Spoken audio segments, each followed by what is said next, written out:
আল্লাহ রাব্বুল আলামিন নির্দিষ্ট বয়সে যখন আমাদের মধ্যে এই যৌন আকাঙ্ক্ষা সৃষ্টি করে দেন, এটা বাই বর্ন বাই সৃষ্টি আল্লাহ তাআলা এভাবে করেন, সেই জিনিসটাকে যখন আমরা আরো প্রমোশন করাই, সে বিজ্ঞাপনে বিলবোর্ডে যা দেখে, টেলিভিশনে মোবাইল স্ক্রিনে যেসব অশ্লীল দৃশ্য দেখে, এগুলা দেখার পর তার ভিতরকার যে পাশবিকতা, যে পশুত্ব, এটা যে জেগে উঠে, এটাকে সে চরিতার্থ করবার জন্য যা দেখে সেখানে সে চরিতার্থ করতে পারে না, তখন যাকে হাতের নাগালে পায় সে দুর্বল, সে অসহায়, সে কোনো হতে পারে পর্দানশীল নারী, হতে পারে সে কোনো দুর্বল, হতে পারে গরিব মানুষ, যাকে যেখানে পায় তার দ্বারায় সে পাশবিক চাহিদা চরিতার্থ করার যে বাসনা, এটা তার মাধ্যমে বেড়ে ওঠে এবং তখন সমাজে অস্থিতিশীল ঘটনা ঘটে। আপনি একদিকে সমাজের তরুণ সমাজকে নষ্টের দিকে পা বাড়াবেন, তাদেরকে উত্তেজিত করে তুলবেন, আবার অপরদিকে বলবেন না নিজেকে নিয়ন্ত্রণ করো, নিজেকে সংযমী করো। এর চাইতে হাস্যকর আর কোন আইডিওলজি পৃথিবীতে হতে পারে না। আর এই জন্য আপনি দেখবেন নবী সাল্লাল্লাহু আলাইহি সাল্লাম তিনি মানব জাতির সবচেয়ে বড় হিতাকাঙ্ক্ষী এবং শুভাকাঙ্ক্ষী হিসাবে আল্লাহর কাছ থেকে প্রেরিত হয়েছে। মানব জাতিকে ধ্বংসের পথ থেকে তিনি বাঁচাবার জন্য তার যে আকুতি, তার যে প্রচেষ্টা ছিল, তিনি বলেছেন ওয়া আনা আখিযুম বিহুজাজিকুম মিনান নার। পতঙ্গ যেরকম আগুন জ্বালালে সে আগুনে গিয়ে লাফিয়ে লাফিয়ে পড়ে সে নিজেকে শেষ করে দেয়, তোমরা এরকম তোমাদের ভুল কর্মের মাধ্যমে জাহান্নামের দিকে তোমরা ছুটে চলো, আর আমি তোমাদের কোমর ধরে ধরে তোমাদেরকে টেনে জাহান্নাম থেকে বাঁচাবার সংগ্রাম চালাই। নবীজি সাল্লাল্লাহু আলাইহি সাল্লাম যেটা দেখবেন পুরো হাদিসের ভান্ডারের মধ্যে বারবার আমাদের সতর্ক করেছে। যুবকদেরকে তিনি ডেকে ডেকে একটি আহ্বান করেছেন। দেখুন কত আহ্বানিত যুবকদেরকে ডেকে মানুষ করে। যুবকদেরকে ডেকে বহু রকমের আহ্বান গোটা বিশ্বের বহু নেতা, বহু অনুসরণীয় ব্যক্তিত্ব, বহু মনীষীরা করেছেন, কিন্তু হযরত মুহাম্মদ সাল্লাল্লাহু আলাইহি সাল্লাম তিনি তরুণদেরকে ডেকে তাদেরকে আহ্বান করে আলাদা করে অ্যাড্রেস করে একটি কথা বলেছেন। কি সেটা?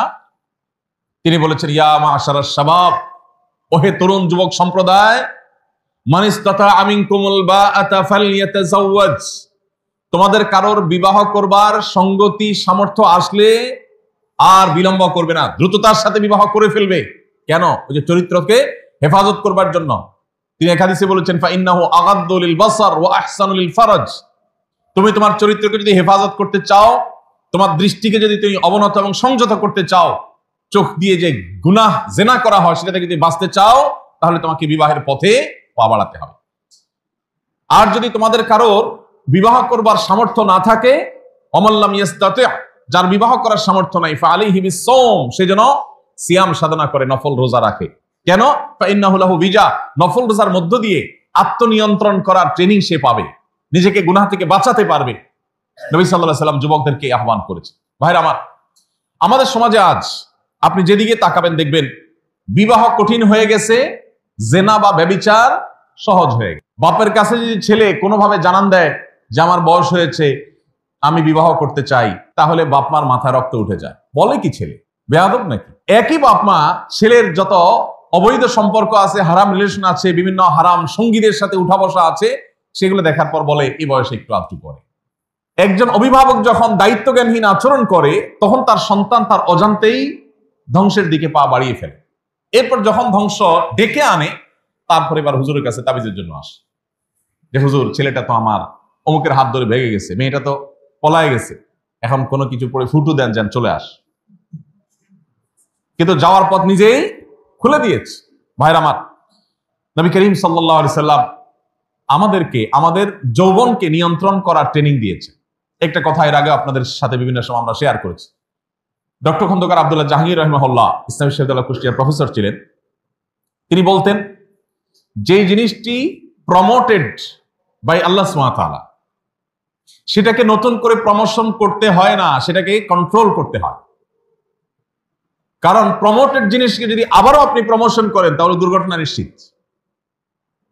আল্লাহ রাব্বুল আলামিন মানুষ তো মানুষ, প্রাণীকেও একটা নির্দিষ্ট বয়সে উপনীত হওয়ার পর তার মধ্যে যৌন আকাঙ্ক্ষা দিয়ে দেন। তার ভেতর থেকে সে আকাঙ্ক্ষা, সে তাড়না, এটা তাকে তাড়াতে থাকে। তো যেই যৌন আকাঙ্ক্ষা মানুষের মধ্যে এমনিতেই তাকে তাড়িয়ে বেড়ায়, তাকে উত্তেজিত করে, তাকে দৌড়ের উপর রাখে, তার ভিতরে যেটার আকাঙ্ক্ষা চরমভাবে জাগ্রত হয়, এটা সৃষ্টিগতভাবে একটা নির্দিষ্ট সময় যখন হয়, তখন ওই প্রমোশন হওয়া তার যৌন আকাঙ্ক্ষাটাকে তখন কন্ট্রোল করতে হয়। তখন সেটাকে যদি আরো প্রমোশন করা হয়, দুর্ঘটনা নিশ্চিত। আজ পৃথিবীতে ভোগবাদী দুনিয়াতে, যেখানে ভোগ ছাড়া মোরালিটি বা আদর্শ নীতিনৈতিকতা এগুলোর কোনো ভ্যালু আমাদের কাছে নাই, এই পৃথিবীতে আপনি দেখবেন মানুষ এই যৌনতা, যৌন আকাঙ্ক্ষা এটাকে আরো প্রমোশন করছে। কিভাবে প্রমোশন করছে? একজন তরুণ তার বয়সটা এমন বয়সে গিয়ে উপনীত হয়েছে যে বয়সটাই তাকে আসলে যৌন আকাঙ্ক্ষার জন্য তাকে উদ্বুদ্ধ করে, তাকে তাড়িয়ে বেড়ায়।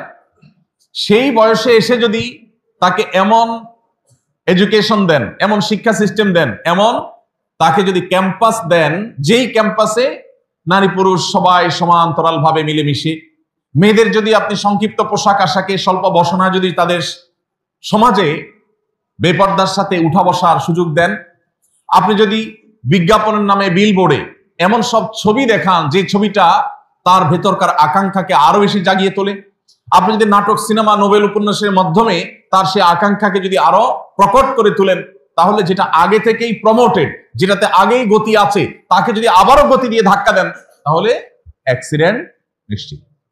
একটি গাড়ি 80 বা 100 স্পিডে রাস্তায় চলছে, এই গাড়িকে যদি আরেকটা বড় গাড়ি দিয়ে পেছন থেকে আপনি ধাক্কা দেন, আগে থেকে প্রমোশন আছে এরকম গাড়িকে যদি আরো প্রমোশন করান, গতি আছে সেখানে গতি আরো বাড়ান, তাহলে সেক্ষেত্রে সেই গাড়ি আর রাস্তায় থাকবে না, সেটা ছিটকে পড়বে রাস্তার বাহিরে। যে গাড়ি গতিতে উঠে গেছে সেটাকে এখন গতি নিয়ন্ত্রণ করা হলো ড্রাইভারের কাজ, বুদ্ধিমান চালকের কাজ।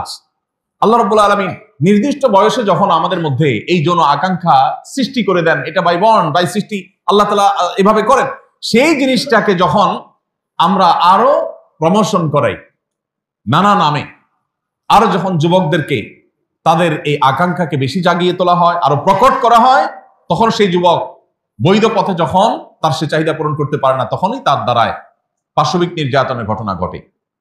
সে বিজ্ঞাপনে, বিলবোর্ডে যা দেখে, টেলিভিশনে, মোবাইল স্ক্রিনে যেসব অশ্লীল দৃশ্য দেখে, এগুলা দেখার পর তার ভিতরকার যে পাশবিকতা, যে পশুত্ব, এটা যে জেগে উঠে, এটাকে সে চরিতার্থ করবার জন্য যা দেখে সেখানে সে চরিতার্থ করতে পারে না, তখন যাকে হাতের নাগালে পায় সে দুর্বল, সে অসহায়, সে কোনো হতে পারে পর্দানশীল নারী, হতে পারে সে কোনো দুর্বল, হতে পারে গরিব মানুষ, যাকে যেখানে পায় তার দ্বারায় সে পাশবিক চাহিদা চরিতার্থ করার যে বাসনা, এটা তার মাধ্যমে বেড়ে ওঠে এবং তখন সমাজে অস্থিতিশীল ঘটনা ঘটে। আপনি একদিকে সমাজের তরুণ সমাজকে নষ্টের দিকে পা বাড়াবেন, তাদেরকে উত্তেজিত করে তুলবেন, আবার অপর দিকে বলবেন না, নিজেকে নিয়ন্ত্রণ করো, নিজেকে সংযমী করো। এর চাইতে হাস্যকর আর কোন আইডিওলজি পৃথিবীতে হতে পারে না। ইসলাম যে জীবন দর্শন আমাদেরকে দিয়েছে, সেখানে আপনি দেখুন আল্লাহ তাআলা কোরআনে যে ভাষা ব্যবহার করেছেন, লা ওয়ালা তাকরাবুজ জিনা, তোমরা জিনার কাছেও যেও না, কাছেও যেও না। আল্লাহ এখানে বলেন নাই ওয়ালা তাজনু, তোমরা জিনা করো না। আল্লাহ বলেছেন ব্যভিচারের কাছেও যেও না। কেন? কারণ আল্লাহ তাআলা সৃষ্টিকর্তা, তিনি জানেন এটাকে আল্লাহ এমন ভাবে সৃষ্টি করেছেন, কাছে গেলে ফিরে আসা কঠিন, এজন্য বলছেন কাছেই যেও না।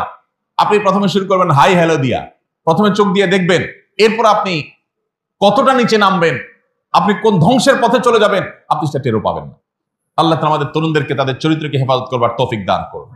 ভাইরা আমার, যারা নিজেদের চরিত্রকে হেফাজত করতে পারবে, যারা নিজেদের ইজ্জত এবং সম্ভ্রমকে নিয়ন্ত্রণ করতে পারবে, এই সমাজে বিশেষ করে যখন চরিত্রকে ধ্বংস করবার সয়লাব চলছে, জোয়ার চলছে, এই জোয়ারের মধ্যেও যারা স্রোতের বিপরীতে চলে নিজেকে গা বাঁচিয়ে ঈমান এবং আমলকে হেফাজত করতে পারবে, এরা হলো এই যুগের সবচেয়ে বড় আল্লাহর ওলি, সবচেয়ে বড় নেককার, সবচেয়ে বড় বুজুর্গ, সবচেয়ে বড় সালেহ আল্লাহ তাআলার বান্দা। নবী করিম সাল্লাল্লাহু আলাইহি সাল্লাম এরকম যুবকদেরকে বিভিন্নভাবে উৎসাহিত করেছেন, অনুপ্রাণিত করেছেন। আল্লাহ তাআলা বলেছেন ওয়ালিয়াস্তাফিল লাযীনা লা ইয়াজিদুনা নিকাহান হাত্তা ইউগনিয়াহুমুল্লাহু মিন ফাদলি। আল্লাহ যাদেরকে বিবাহ করবার আর্থিক সার্বিক সঙ্গতি দেন নাই, সামর্থ্য দেন নাই এখনো, তারা যেন নিজেদের চরিত্রের আঁচলকে তারা যেন বাঁচিয়ে রাখে, এই আঁচলের জন্য কালিমা লাগতে না দেয় যতক্ষণ পর্যন্ত আল্লাহ তাকে সামর্থ্য না দেন। এই জন্য যুবকদের সংগ্রাম সেটি হতে হবে। যদি আপনি চরিত্রকে হেফাজত করতে পারেন, কি লাভ হবে? নাম্বার 1, নবীজি সাল্লাল্লাহু আলাইহি সাল্লামের হাদিস দ্বারা আমরা জানি আল্লাহ তাআলা 3 ব্যক্তিকে সাহায্য করাটা আল্লাহ নিজের জন্য কর্তব্য করে নিয়েছে। 3 ব্যক্তিকে আল্লাহ তাআলা সাহায্য করবেনই। সেই 3 ব্যক্তি যাদেরকে আল্লাহ তাআলা সাহায্য করবার সংকল্প আল্লাহ তাআলা নিজে করে নিয়েছেন, তার নিজের প্রতি নিজে আবশ্যক করে নিয়েছেন। আল্লাহ তার হক বলে বলেছেন যে আল্লাহর হক এটা, এই 3 ব্যক্তিকে আল্লাহ সাহায্য করবেনই করবেন। তাদের মধ্যে 1 নম্বর হলেন আল মুজাহিদু ফি সাবিলিল্লাহ, যারা আল্লাহর রাহে জিহাদে রত, এই মানুষগুলোকে আল্লাহ তাআলা সাহায্য করবেনই টুডে অর টুমরো। নাম্বার 2 ওয়াল মুকাতাব আল্লাযী ইউরিদুল আদা, যে কৃতদাস মালিকের সাথে চুক্তিবদ্ধ হয়েছে যে নির্দিষ্ট অ্যামাউন্ট সে উপার্জন করে তাকে দিয়ে সে মুক্ত হবে, প্রতারণা করা চিটারি করার নিয়ত যদি না থাকে, সে যদি সত্যি মালিককে তার সে চুক্তিকৃত টাকা দিয়ে সে মুক্ত হতে চায়, তাহলে সেক্ষেত্রে তার সদিচ্ছা থাকলে আল্লাহ তাআলা এই কৃতদাসকেও তার সে চুক্তির অর্থ জোগাড় করার জন্য সাহায্য করবেন। 3 নম্বর হলেন ওয়ান্নাকিহ আল্লাযী ইউরিদুল আফাফ, যে যুবক যে পুরুষ বিবাহের পথ বেছে নিয়েছে, কেন? সে হারাম থেকে বাঁচতে চায়, হারাম থেকে বাঁচার জন্য যে বিবাহের পথে পা বাড়ায়, আল্লাহ রাব্বুল আলামিন ওই যুবককে সার্বিকভাবে শক্তি, সামর্থ্য, তার রিজিক, তার উপার্জন সবকিছুতে আল্লাহ তাকে সাহায্য করবার ওয়াদা করেছে। আল্লাহ বলেছেন এটা আল্লাহ তাআলার হক, এটা আল্লাহ নিজের জন্য যে কর্তব্য বানিয়ে নিয়েছেন যে এই পুরুষকে আল্লাহ সাহায্য করবেন, এই নারীকে আল্লাহ সাহায্য করবেন, যে পুরুষ যে নারী বিবাহ করেছেন কি জন্য? তার সম্ভ্রম, তার চরিত্রকে হেফাজত করবার জন্য। তাহলে চরিত্র হেফাজত করার একটা সুফল হলো আল্লাহ তাআলার সাহায্য নিশ্চিত হবে ইনশাআল্লাহ।